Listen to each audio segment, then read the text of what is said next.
Ashok Kumar, presently DGP Uttarakhand. मैं 1989 batch officer हूँ और मैंने एक 2021 बैच के नए आईपीएस अधिकारी राजेश मोहन के साथ मिल करके एथिक्स पर एक किताब लिखी है, एथिक्स मेड इजी। तो मैं इसके बारे में शॉर्ट में आपको कुछ बताना चाहता हूँ, क्योंकि मेरी नज़रों में नंबर एक तो ये है कि मार्केट में जितना स्टफ़ अवेलेबल है एथिक्स के ऊपर वो एक जगह नहीं है, वो बिखरा पड़ा है। तो ये किताब हमारी आपको सिंगल पॉइंट एक जगह पे सारा मटेरियल उपलब्ध कराती है और बहुत ही शॉर्ट और क्रिस्प फॉर्म में कराती है। क्योंकि जो किताबें आई एथिक्स पे 700 पेजेस 800 पेजेस और उसमें भी सब कुछ नहीं है, तो उन दोनों प्रॉब्लम को हमने सिंगल एक बुक में किया है और बहुत ही concise book, less than 400 pages. आप सोचिए 250 मार्क्स का पेपर है, उसमें हमने एक जगह पे सारा मटेरियल डाला है। तो ये इसकी सबसे बड़ी यूएसपी है इस किताब की। दूसरा, एक बड़ी बात मैं इस पूरे एथिक्स पेपर के बारे में बोलना चाहता हूँ कि बहुत सारे लोग इसमें फ़िलोसफी और साइकोलॉजी को पूरा भर देते हैं, बहुत से लोग। ठीक है, ये हमको एस्पिरेंट्स को समझना होगा कि ये एथिक्स का पेपर है, ये फ़िलोसफी का पेपर नहीं है, न ही ये साइकोलॉजी का पेपर है। तो जो यूपीएससी ये जानना चाह रही है कि आप कितने एथिकल हैं, एथिक्स के बारे में आप कितने स्ट्रॉन्ग हैं, आपका वैल्यू सिस्टम कितना स्ट्रॉन्ग है। तो फ़िलोसफी से जुड़े हुए और साइकोलॉजी से जुड़े हुए उन्होंने टॉपिक ज़रूर डाले हैं, किंतु फाइनली वो वहीं तक रेलेवेंट है जहाँ तक वो एथिक्स से जुड़े हुए हैं। तो मैं ये एडवाइस करूँगा कि हम इस पेपर के लिए, एथिक्स वाले पेपर के लिए बहुत ज़्यादा डेप्थ में ना जाएं फ़िलोसफी की, बहुत ज़्यादा डेप्थ में ना जाए साइकोलॉजी की। वो तो जो फ़िलोसफी के सब्जेक्ट वाले हैं वो जाएंगे, इस पेपर के लिए जाने की ज़रूरत नहीं। यही हमने इस किताब में बताने की कोशिश की है। एक अगला बड़ा पॉइंट ये है कि एथिक्स कुल मिलाकर के आपका वैल्यू सिस्टम है। ये जितना ज़्यादा प्रैक्टिकल लिखेंगे, जितना ज़्यादा अपने मन से लिखेंगे, उतना बढ़िया आंसर होगा। क्योंकि ये बुकिश नॉलेज नहीं है कि आप सोचें किताबों की लैंग्वेज उतार दिया और आपके नंबर आ गए। नहीं, जो एग्जामिनर है वो ये जानना चाहता है कि आपका वैल्यू सिस्टम कितना स्ट्रॉन्ग है, आप कितने ज़्यादा एथिक्स में बिलीव करते हैं, कितना आपका उसके बारे में नॉलेज है। इसको हिंदी में नीति शास्त्र भी कहते हैं। तो आप में नैतिकता कितनी आपकी अंदर भरी हुई है कूट कूट करके, ये वो जानना चाह रहे हैं। तो इसके एग्जाम्पल हमको रियल लाइफ से इस तरह से उठाने चाहिए। जितने ज़्यादा आपके ओरिजिनल एग्जाम्पल होंगे उतना आपका जो है बहुत अच्छे मार्क्स होंगे। जो इस किताब की एक और यूएसपी है कि हमने पिछले सालों के क्वेश्चंस को सबको आंसर किया है। PYQ जो होते हैं 20, 21, 22 के तो किताब में ही डाल दिए हैं और उससे पुराने वाले सब एक QR कोड में डाल दिए हैं, इंक्लूडिंग केस स्टडीज़। सो मॉडल आंसर जो रियल प्रॉब्लम्स आए, रियल क्वेश्चन आए, उसके आंसर हमने दिए हैं। इसका भी जो है एस्पिरेंट्स को बहुत बड़ा फ़ायदा होने वाला है। जहाँ तक केस स्टडीज़ की बात है, रियल लाइफ एग्जाम्पल की बात है और एथिकल डिलेमाज की बात है। एथिकल डिलेमा, हम लोग हर चीज़ को एथिकल डिलेमा बोलने लगते हैं, वहाँ भी हम बहुत बड़ी गड़बड़ कर रहे हैं। एथिकल डिलेमा वहाँ है जहाँ दो एथिकल वैल्यूज़ आपस में compete कर रहे हैं, दोनों ऑप्शन एथिकल हैं, तब उसको एथिकल डिलेमा कहेंगे। अगर एक ऑप्शन एथिकल है और दूसरी अनएथिकल है तो एथिकल डिलेमा है ही नहीं। फिर तो आपको क्लियरली एथिकल रास्ता ही चुनना है। ये बहुत बड़ी बात है, इसको याद रखना है कि हमारा आंसर हमेशा वो होना चाहिए जो मोस्ट एथिकल हो। हम लोग हर चीज़ को एथिकल डिलेमा बोलने लगते हैं। एथिकल डिलेमा वही है जहां हमें दो एथिकल रास्तों में से एक चुनना पड़ता है, उसको हम एथिकल डिलेमा कहेंगे। एक एथिकल डिलेमाज को सोल्व करने के इसमें बहुत सारे हमने एग्जाम्पल लिए हैं और रास्ता भी दिखाया है। एक एग्जाम्पल मैं आप सबके सामने इस वीडियो में बताना चाहूँगा, जो मैंने मुंशी प्रेमचंद जी की कहानी परीक्षा से उठाया है। जो ये परीक्षा है, इसमें एक रियासत का दीवान है और वो रिटायर हो रहा है। तो जो वहाँ के राजा थे वो दीवान से इतने खुश थे कि वो दीवान को ही कहते हैं कि आप अगला दीवान सेलेक्ट कर जाओ। तो उसने सिलेक्शन के लिए पूरा एडवर्टाइजमेंट किया, हंड्रेड्स ऑफ लोग आए इस परीक्षा में। कोई खिलाड़ी है, कोई संगीतज्ञ है, कोई बहुत बड़ा जो है आर्टिस्ट है, कोई बहुत बड़ा वैज्ञानिक है, सब तरह के लोग आए। सब ने अपना अपना हुनर दिखाया। उसने 15 दिन का एक कैंप लगाया और लास्ट डे जब ख़त्म होने वाला था तो एक खिलाड़ियों का ग्रुप था वो वापस लौट रहा था खेल से, मैच से, उसमें काफ़ी लोग दर्शक भी थे। रास्ते में देखा कि एक गाड़ी जो है फंसी हुई है, बैलगाड़ी नाले में, नदी नाले में, और जो है ठंडे दिन थे, सर्दी के दिन थे। अगर वो रात भर फंसी रह जाती तो ये नेचुरल था कि वो जो है बैलों की डेथ भी हो सकती थी।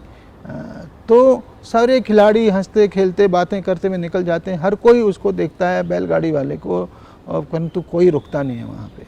तो एक बेचारा जो है थोड़ा सा जिसको पोलियो से लंगड़ा था, वो आदमी उसको देखता है, उससे रहा नहीं जाता। वो कहता है बैलगाड़ी वाले से कि भैया मैं आके आपकी सहायता करता हूँ।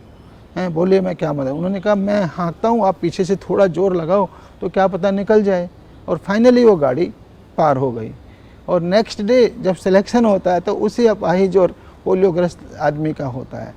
इसका पूरा थीम ये है कि आपके अंदर संवेदनशीलता होनी चाहिए, सहानुभूति होनी चाहिए, आदमियों के हेल्प करने का एक अंदर से भावना होनी चाहिए।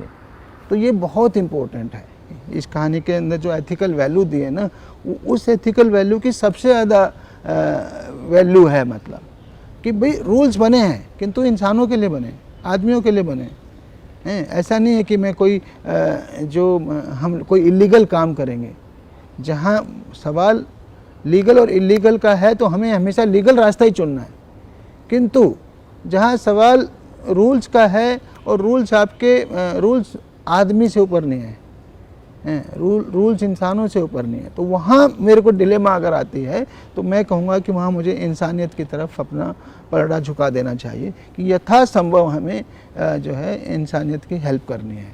तो इस तरह के हम लोगों ने इस किताब में कोशिश की है, और आई एम श्योर कि आप इसको पढ़ेंगे। अपने आप में एक यूनिक किताब है और एक सिंगल पॉइंट सॉल्यूशन है, और आपको बहुत सारे जो लेटेस्ट बैच के ऑफिसर्स हैं, आईएएस ऑफिसर्स, आईपीएस ऑफिसर्स, उन सब ने इसको एंडोर्स किया है। तो यही मैं इस किताब के बारे में आपको बोलना चाहता हूँ। मैं पुनः क्लियर कर दूँ कि जहाँ लीगैलिटी की बात है तो हमें लीगैलिटी से बाहर नहीं जाना है, हमें लीगल डोमेन में ही रहना है। कुछ भी काम इलीगल तो करना ही नहीं है, वो तो पहला पॉइंट आ गया। तो जहाँ कुछ भी लॉ से कन्फ्लिक्ट हो रहा है वो काम हमको नहीं करना है। ये मैंने जो आपको एक एग्जाम्पल दिया परीक्षा कहानी का, मुंशी प्रेमचंद जी का, एक परीक्षा हो रही है और उसमें फाइनली वो उस आदमी को सिलेक्ट करते हैं जिसमें संवेदना है, जिसमें दूसरों की पीड़ा को समझने की क्षमता है और फिर सहायता करने का अंदर से इच्छा है दूसरों की। तो ये वहाँ पर है जहाँ दो वैल्यूज आपस में compete कर रही हों, ठीक है ना। तब हम जो है इस वैल्यू की तरफ जाएंगे, ठीक है, तब हम एम्पैथी को चुनेंगे। तो ये मैंने बोला है, हमें कहीं भी इलीगल वाले डोमेन में नहीं एंटर करना। अब वैसे तो मैंने अपनी किताब खाकी में इंसान में बहुत जगह कोशिश की है कि कैसे मैंने ह्यूमैनिटेरियन रास्ता चुना। जैसे शाहजहाँपुर वाली कहानी है कि पहली कहानी है मेरी किताब की, और उसमें एक महिला के साथ गैंग रेप हो जाता है और उसको कहा जाता है एफआईआर मत लिखवाना, फिर भी वो एफआईआर लिखवाती है। तो फाइनली जेल चले जाते हैं, पर उनकी बेल हो जाती है। बेल पर आकर के उसके पति को ये माफिया लोग पुलिस से मिल करके ड्रग्स के केस में झूठा जेल भिजवा देते हैं। तो तब वो शिकायत लेकर के एसपी के पास आती है। तो एसपी के पास वो कहती है सर मैं क्या करूँ, या तो मैं उनको सरेंडर कर दूँ, उनके पैर पकड़ लूँ जो माफिया लोग हैं, या फिर क्योंकि मेरे पास तो घर में खाने को भी नहीं बचा, मेरा अर्निंग मेंबर जेल चला गया, या फिर मैं सुसाइड करूं, क्या करूं। तो ऐसे में जब एसपी जांच करवाता है तो उसको रियल जांच करवाता है तो पता चलता है कि एक्चुअल में इसके साथ जो है बहुत ज्यादती हुई है और पुलिस ने इसके हस्बैंड को झूठा फंसाया। तो एक लोग बात कहेंगे ना, एक वैल्यू आती है कि जी अपनी पुलिस को प्रोटेक्ट करना है। हमें पुलिस को प्रोटेक्ट करना है तभी तक जब तक वो सही काम कर रही है। अगर उसने गलत काम किया तो क्यों प्रोटेक्ट करना है, तो उसे सज़ा देनी है।